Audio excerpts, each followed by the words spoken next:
Okay, rolling. It's been peaceful here in the 5 worlds, or is it 6?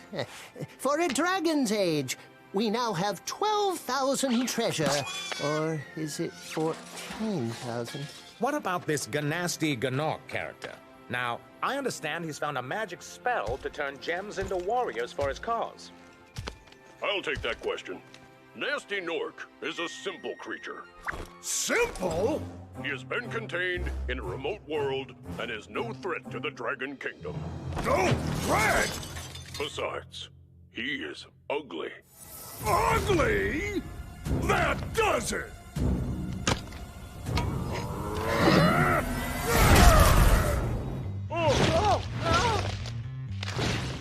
Huh? Looks like I've got some things to do.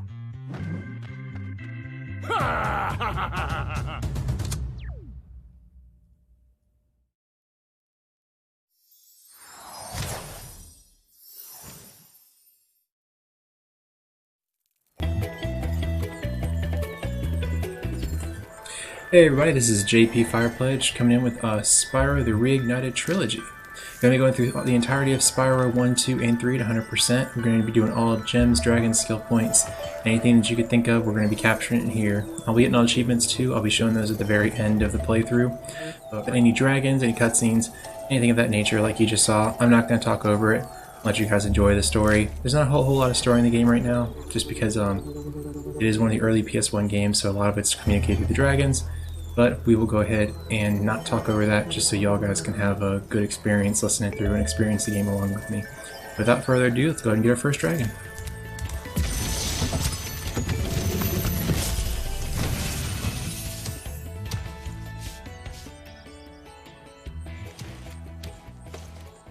Thank you for releasing me, Spyro. Free 10 dragons in the Artisan world, then find the balloonist. He'll transport you to the next world. What about Nasty Nork? I'm going after him. Find dragons first. That's all I can tell you.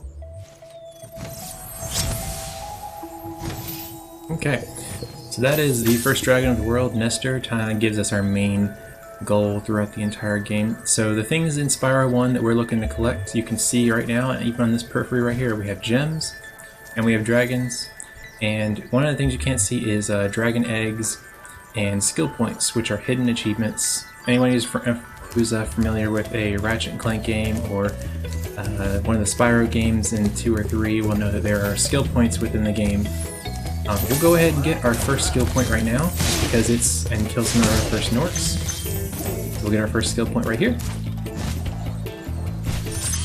That's our first skill point, just to hop on this little ledge. In the original Spyro, this is one notoriously difficult ledge to jump down, just due to the way that the Spyro's jump mechanics have changed in the newer games. It's become a lot easier. So, we'll go ahead and get our next dragon.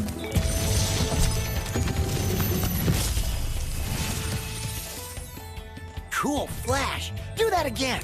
The Artisan's boss is through a portal in the dragon mouth. But you are not yet ready, Spyro. First, you must complete one of the other Artisan lands. Alright, so he is talking about the dragon boss in the back right here. Once we complete one of the worlds, we don't have to 100% it, which has to get to the end portal. But we will be 100%ing it, so no worries. We will fight the world boss called Toasty. We'll get to that in a little bit later, but an explanation for how the game generally works while I run around and grab some of the gems to help us complete this world. Spyro number 1 is broken up into a few different types of levels. You have the first one, which is your main hub world, which would be like this. This is the Artisan home world. It's more of just, there's enemies within it, but a lot of times the enemies cannot really hurt you all that severely, especially not in Artisans. Towards the later ones, you'll normally have 1 or 2 enemies who can do damage to you, and then the other ones are kind of just impeding your progress. Here, no one damages you because it's the introduction of the game, trying to show you the mechanics. You have flying sections, which are, in each of the worlds there is one flying section, and at the end of the game there's a couple of flying sections back to back that we'll have to do. These are normally gated behind either a odd bit of platforming like it is in this world, or it's gated behind just like level progression through the other levels. Normally it'd be about 4 or 5 world portals in before you actually hit the world's flying section. Most of the flying sections in the world, well, none of the flying sections actually contain any dragons. They're only for gems. So in order to complete the game, you actually do not have to do almost any of the flying sections, funnily enough. Everything else in the game, dragons, gems, dragon eggs, you actually have to have a certain threshold of in order to complete the game, but flying sections are the only ones where we actually do not have to go in and actively do anything with them. So if you don't like them, you can always just skip them. I've been going around here clicking some gems. We'll grab the next dragon, and then we'll go into our first world.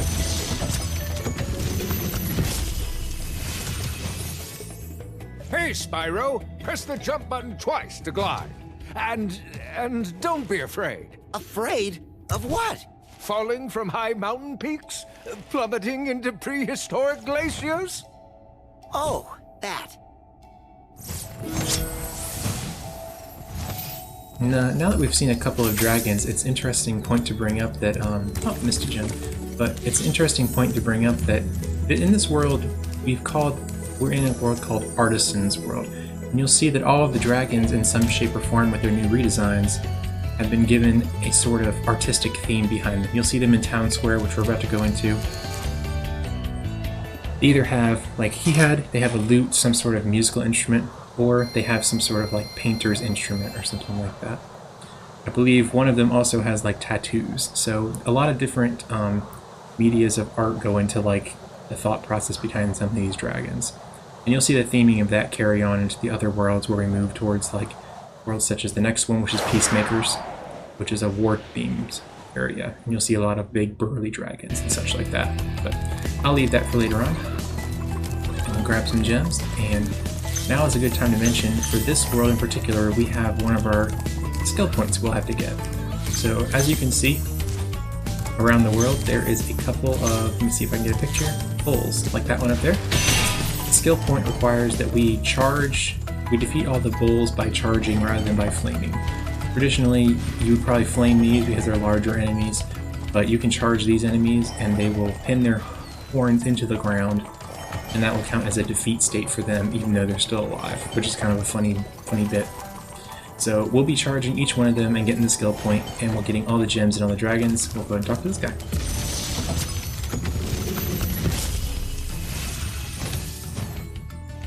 Welcome to Town Square, Spyro. Begin exploring by gliding to that area with the bulls. Use the right stick to get a good look.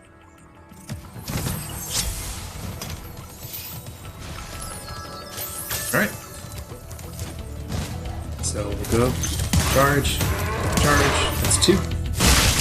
And we want to avoid flaming them just to make sure we gain it, but you see that they're stuck in the ground. Not dead, they just kind of in an embarrassing state at this point.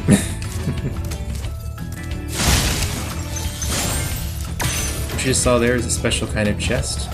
It's the first time I think we've seen it that type, where you deflame it and then catch the gem that comes out of the air, kind of like I would call them a geyser chest or something of that nature. And right here, little Blinky boy, this character always gives us a 1-up when we defeat him.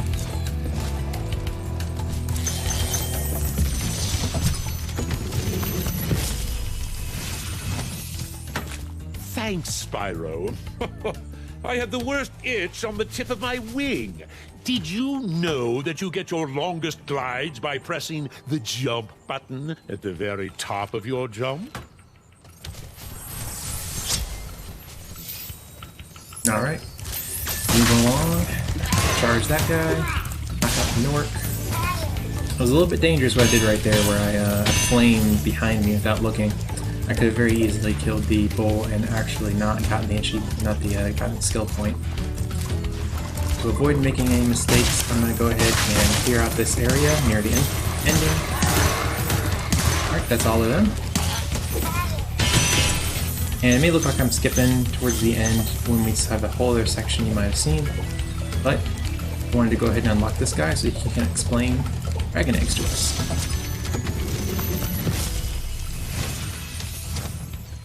Spyro, did you see a man dressed in blue running around here? He's a thief, and he's stolen a dragon egg. You've got to track him down and get that egg! Run! Run! I'm getting a little winded. Alright. And as he says, the next thing we have to get is the dragon egg. Now if you can see up on this ledge, there's a little blue thief giving us little nanas. We're gonna have to go and take the egg from him. Alright, we made it. Definitely our first try. Alright, so we have to chase down the dragon egg thief. Hopefully we can catch him before he goes over the cliff. Sniped him out of the air. Okay, and like what the dragon had said earlier, those are the dragon egg thieves. They're an enemy that will be recurring over the course of the series, but a lot of the times, except in Spyro 3, they actually will not be taking dragon eggs. Actually, now that I'm thinking, I think that they don't show up until Spyro 3 when they actually can hold dragon eggs again, which is kind of funny. Just think about that, but that's a nice little nod that they made to the original games. Let's go ahead and get our skill point by charging the bull. And we'll flame this. Break open 2 chests with one go. That's all of our gems.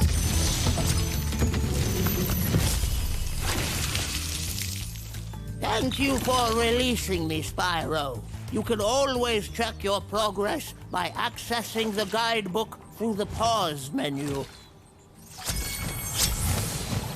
And that's all the dragons. And I believe that's our first 100%.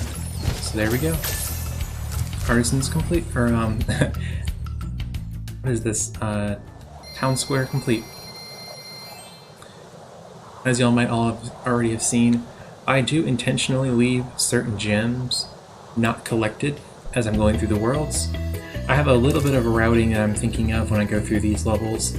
So as you can see, we got all the gems to the left, so instead of wasting our time, we can go over here and get the gems to the right on our way down.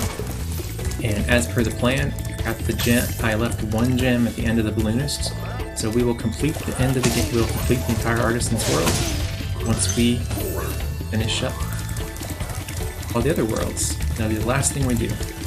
Now we have the ability to fight Toasty, and I think we'll go ahead and do that so I can explain one more type of world that's in Spyro.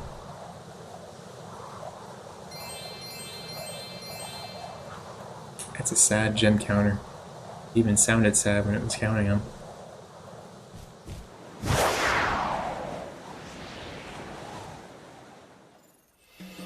Alright, so we'll get a vista of this place real quick. Definitely a really, really pretty one. The deep reds, the bright greens, one of the nicer levels in the game. This level is Toasty. So, in every one of the levels, you'll find a boss-themed level that's normally... The idea is that Nasty Nork, the main antagonist of the game, has left some of his more powerful minions to defend the worlds, and they normally have a lot of treasure in their levels, or they have normally just one dragon. That's a moniker of these normal stages. There's only one dragon actually, but they'll always have maybe around 200 treasure to 500 treasure depending on the level. I believe Metalhead has 500. So the idea is that they're kind of in charge of the world while Nasty is away, because if you can tell, Nasty doesn't really have...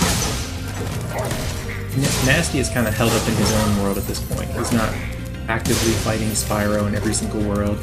He's kind of your end boss, and he has his lackeys hang out and wait for him, wait on him essentially, as he's going and just kind of hanging out in his own personal world.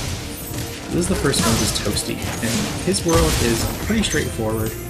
Many of the boss worlds are actually not as straightforward as Toasty, but this kind of fits with the introductory moniker. They want you to get used to like what bosses are and how they work and how the levels will play out.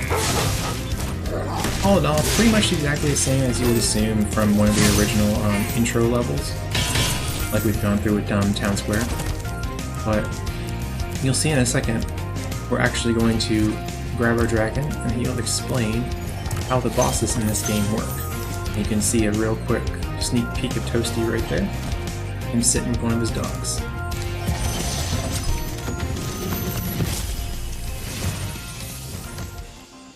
Nasty Nork has put one of his most devious henchmen in charge of the artisan world. Bring him on! I think I smell a barbecue. Be careful, Spyro. Toasty has many tricks up his sleeve.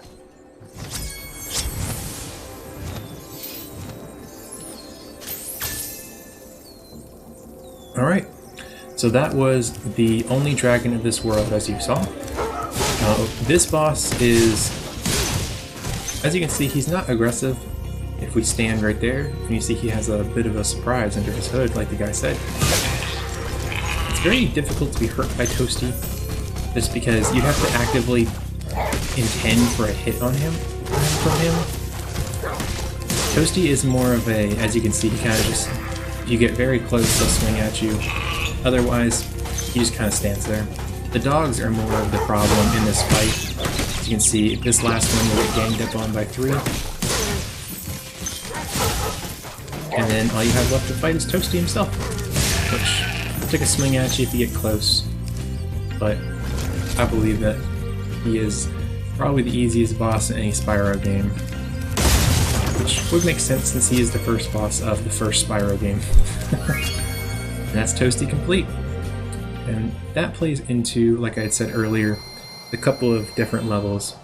What I'll do next is we'll be going into a flying level, so y'all can get a good example of each one of the types of the levels. We're going through Town Square, which is one of the more traditional A to B levels with a lot of collectibles scattered in the middle. We went through Toasty, which is still like an A to B, but has a boss in the middle that you have to contend with.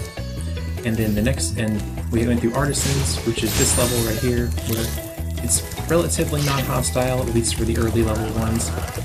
But we use this as our hub to get to every other type of world. And the next world we'll be going through is a flight world. They kind of operate as a bit of a flight simulator. And funny story, Sunny Flight is actually referenced in a much later level by a dragon in, I believe it's Magic Crafters, about 2 worlds away from here, in one of the level's ending dragons. And he'll tell you how to access this world if you hadn't figured out by looking at the different platforms. So we'll go ahead and go into Sunny Flight, and I'll show you all what one of the flight levels look like.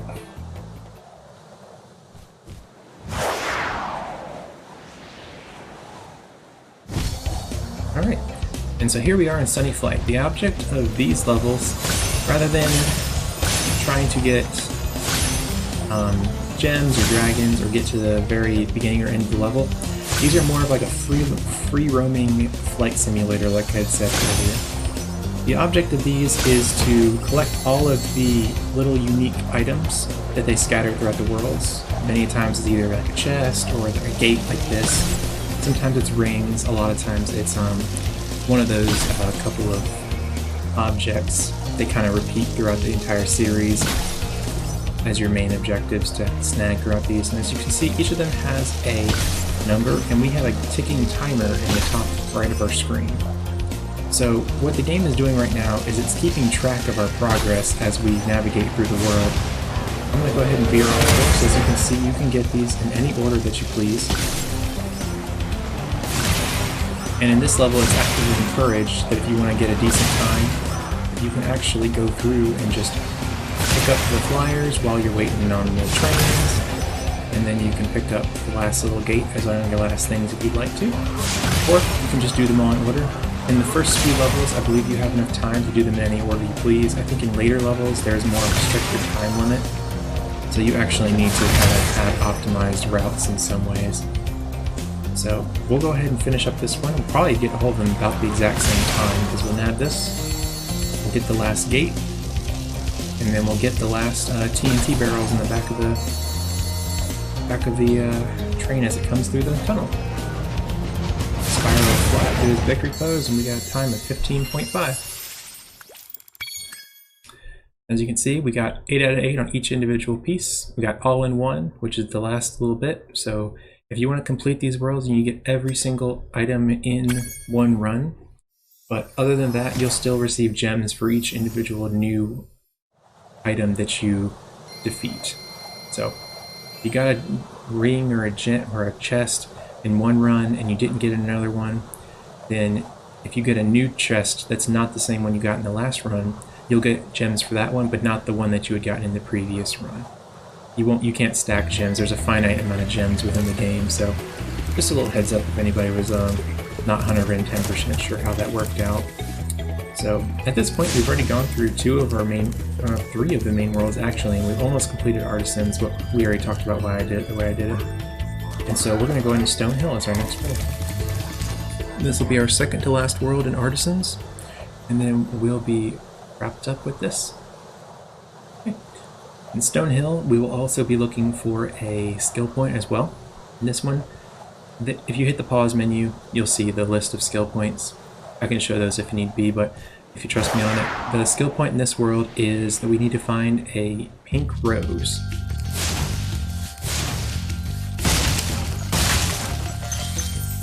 I'm sorry, a pink tulip, somewhere within the world.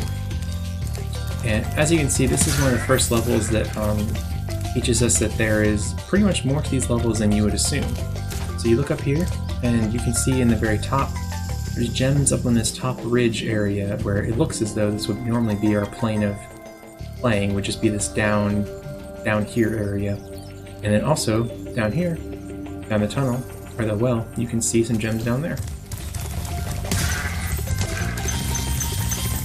This level and Town Square begin to show the player that there is a bit of a hidden aspect to some of the worlds, that you'll need to explore the levels pretty substantially to make sure you get every single gem and every single piece that you want.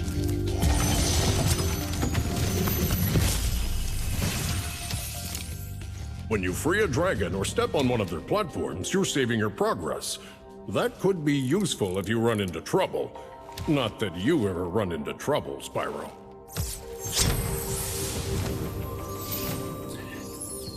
Notice too, from the beginning of the game's cutscene, that dragon is the one that calls Nasty Nork quickly.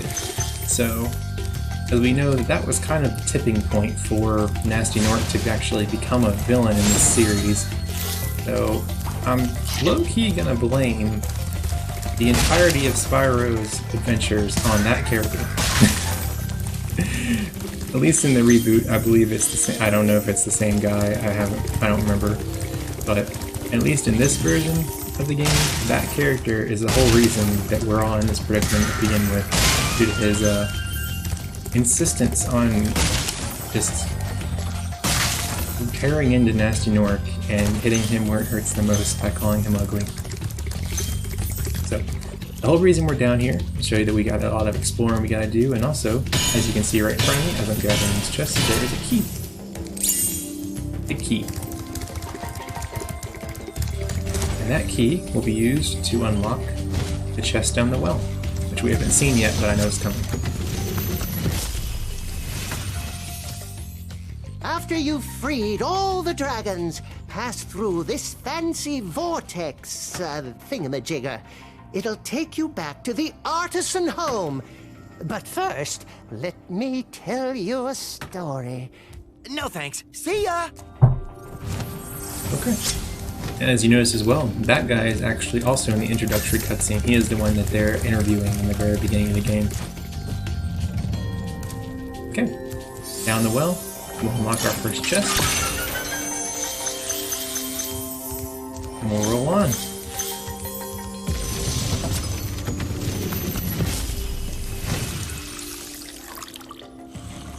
Watch the dragonfly, Spyro. His color indicates his power. When he eats butterflies, he stays strong, like me. Sure. Okay. Keep on rolling.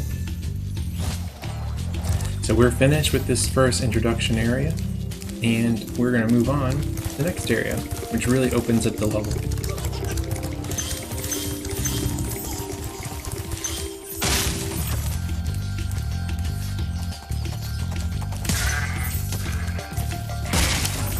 Now, we did the levels a bit out of order from what they're intended. You can see these shepherds we actually already saw in Toasty's world.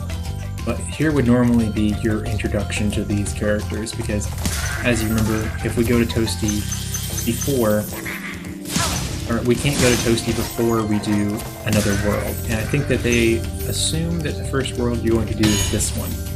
So they put a lot of the introduction dragons, like explaining sparks to you, which is the little dragonfly that's following you around, indicates your hit points. He'll turn from yellow to blue to green and then gone. And you can replenish him by attacking and letting him eat the butterflies that come out of the small enemy, the small little fodder guys down there. That's what these small guys are in each level. They're called fodder enemies.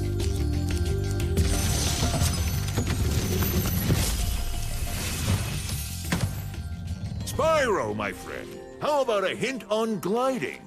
You bet! For the longest glide, press the jump button at the top of your jump, and try pressing the action button to drop down mid-flight.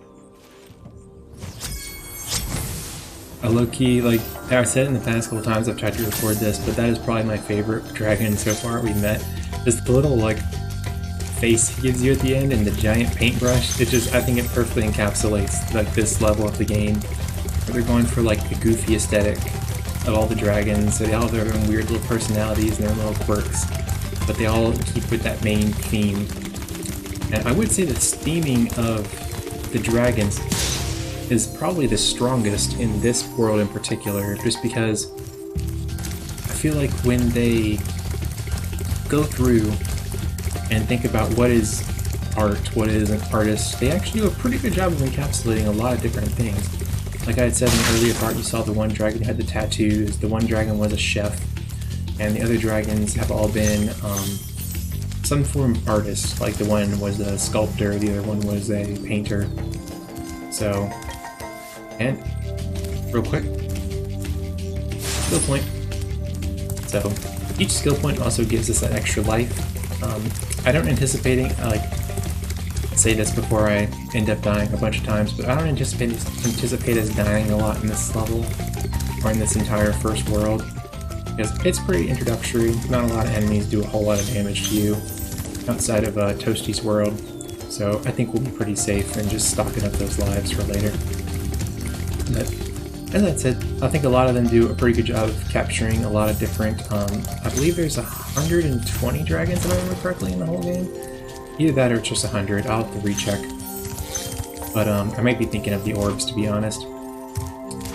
But they do a pretty good job of getting a lot of different themes going on. And what you can see I just did right there is something they added to the Reignited Trilogy for each of the levels. Originally, only in Spyro number 3 was Spyro able to point you towards gems. In the Reignited Trilogy, they gave Sparks that ability throughout the entire game. So no matter what game you're playing, no matter which one you are, it's in Sparks' normal catalog to just be able to point you towards gems, which is a really, really welcome change they did in the new games. So small little gameplay things that they improved on as they went through in the series. Alright, so we're gonna keep on going and we'll get the last dragon of the Artisan's World. I totally didn't forget to get him when we got to Sunny Flight, so don't worry. Where's Nasty Nork? I'll torch him! Keep your horns on, Spyro! You have much to learn first. Do you know what the dragonfly following you is doing? His name is Sparks, and he's helping and protecting you. Keep an eye on him and see what I mean. Okay, so we have one more world to go. 3 more dragons, and we have exactly... what are we sitting at? We're sitting at 99 treasure in this world. I think we're at 899, so we have 100 more treasure to get in this world. And for those you didn't see, this is Dark Passage. I'm sorry, this is Dark Hollow. I always get confused. Dark Passage is actually, I believe it's a later level. About 4 more worlds in.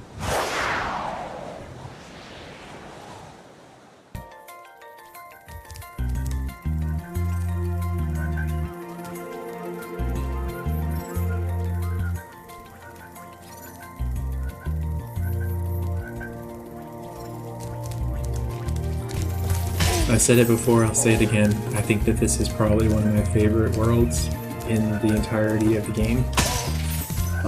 A lot of my affinity for Spyro comes more in the middle levels, I would say, of this game, and some of the later levels of the, or some of the, I would say maybe some of the middle and later levels of Spyro 2.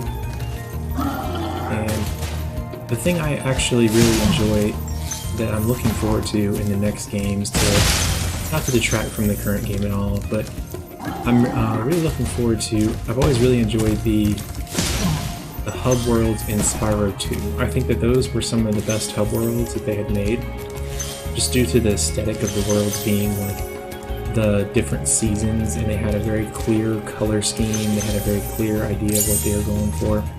And I think that that wasn't necessarily lost in any other games, but each world always tries to follow a particular theming. So in this world, it's like professions of the dragons is what the worlds are themed around. Like this one's artisans, and next one's peacemakers. In that game, it's more centered around the seasons, I believe it is. And then the last game is centered around the times of the day. So we'll go ahead and off the dragon.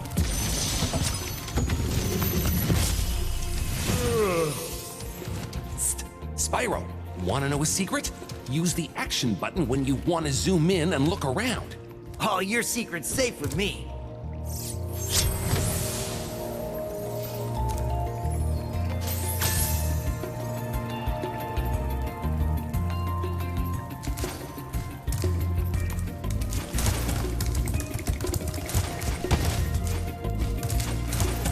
Alright, so a lot of these dragons are still teaching us just basic mechanics in the game, because, like I said, they have to assume any person who's going through the game for the first time can go into any world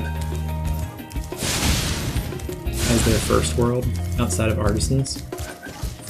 So a lot of the dragons may repeat themselves or just like kind of say the same information, it sounds like, but then pretty soon after, in the next 2 or 3 worlds, they'll stop just giving us kind of like hints. I think the original developers, Insomniac, they probably assumed after the first 2 or 3 worlds that you kind of know what's going on, you get a general idea of the game.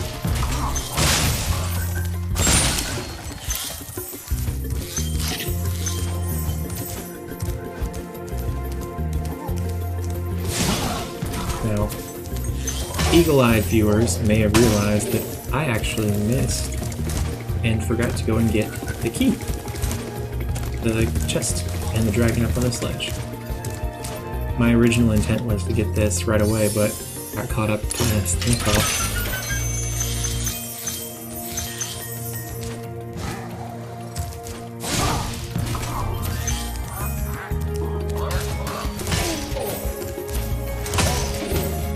And you don't hear me talking as much in this level. I actually really enjoy this level a lot. The music is one of my favorites. Oh, it's you. I wasn't sure if you'd escape those annoying little creatures.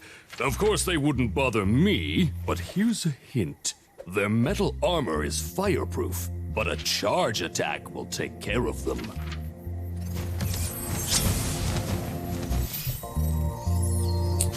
Okie dokie. So, there we go.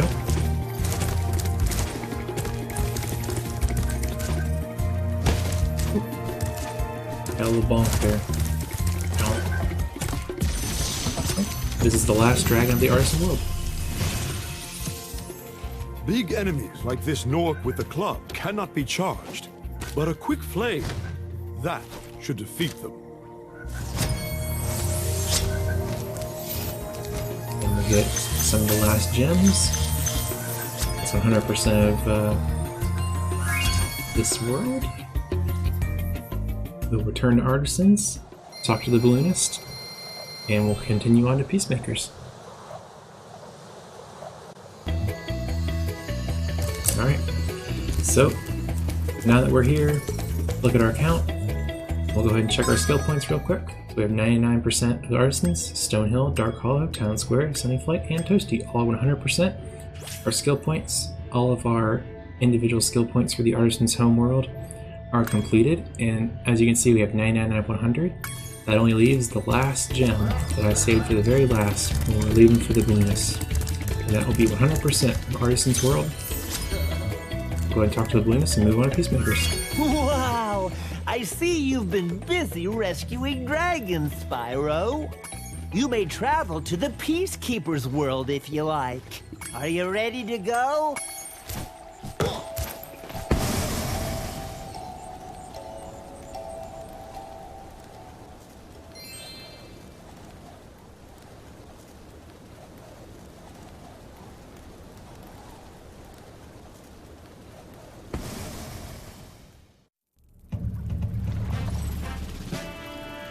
Alright everybody, so we are here in Peacemakers now. So I'm gonna go ahead and leave it off for you guys. Spinning around, y'all can see Spyro looking all angry. But appreciate you guys hanging out here. Anybody who wants to see this content anymore, go ahead and drop a like or subscribe to the channel. Definitely appreciate any of it and any views you guys are dropping on the videos. And if you'd like to, you can go ahead and come back and see me on Twitch. I'm actually live streaming this right now over at Twitch TV at JP Firepledge. So definitely come over and hang out. We're doing the entire trilogy, and you might be able to catch one of the parts if you hop on. Follow me on Twitter if that's how you can see when I'm live and such like that. Or if you just follow the channel, it'll pop up in your on Twitch anyway. So definitely appreciate you guys coming by, and I will see you guys in the next one. Have a good one. Bye.